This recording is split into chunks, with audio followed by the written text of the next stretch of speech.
laba kursi oo ka mid ahaa doorashada kuraasta aqalka hoose ee baarlamaanka Soomaaliya ee ku harsanaa magaalada Kismaayo ayaa xalay magaaladaasi uu ka dhacay doorashadeeda. Warbixinaha muurtaasi ku saabsanna waxaa soo diray wariyahayaga Aadan Maxamed Salaad. doorashadan galinkii dambe ee shalay casr gaabadkii lagu qabtay magaalada Kismaayo ayaa ahaa laba kursi iyadoo kursiga tirsigiisu uu yahay Hob Eber 29 ay ku wada tartamayeen musharax xildhibaan Axmed Maxamuud Jaamac iyo musharax xildhibaan Cabdiqani Cali Ciise.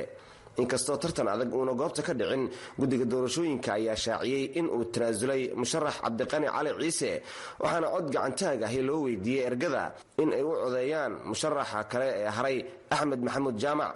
guddiga doorashooyinka ee Jubbaland ayaa sheegay in kursigaasi Hob Eber 29 uu ku guuleystay musharax Axmed Maxamuud Jaamac oo ka mid ahaan jiray wariyaasha magaalada Kismaayo.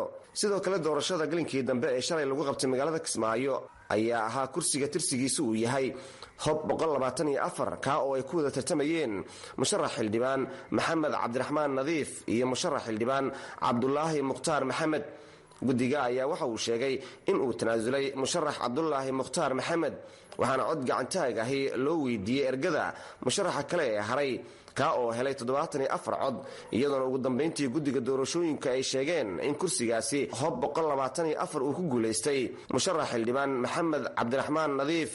kursigan horey waxa uu fadhin jiray Cabdiraxmaan Dheere oo aanu tartan ka qayb galin. gudoomiyaha guddiga doorashooyinka heer dowlad goboleed ee Jubbaland Dr. Siyaad Maxamed Mursal ayaa markii ay doorashada soo gabagabowday labadaasi kursi warbaahinta la hadlay una faahfaahiyay sida ay doorashadu u dhacday. kursiga tirsigiisu yahay Hob 124 waxaa ku tartamayay Cabdulaahi Mukhtaar Maxamed iyo Maxamed Cabdiraxmaan Nadiif. waxaa ka tanaasulay tartankii Cabdulaahi Mukhtaar Maxamed, halkaas waxaa gacantaag loogu odeeyey Maxamed Cabdiraxmaan Nadiif oo ku guulaystay 97 cod.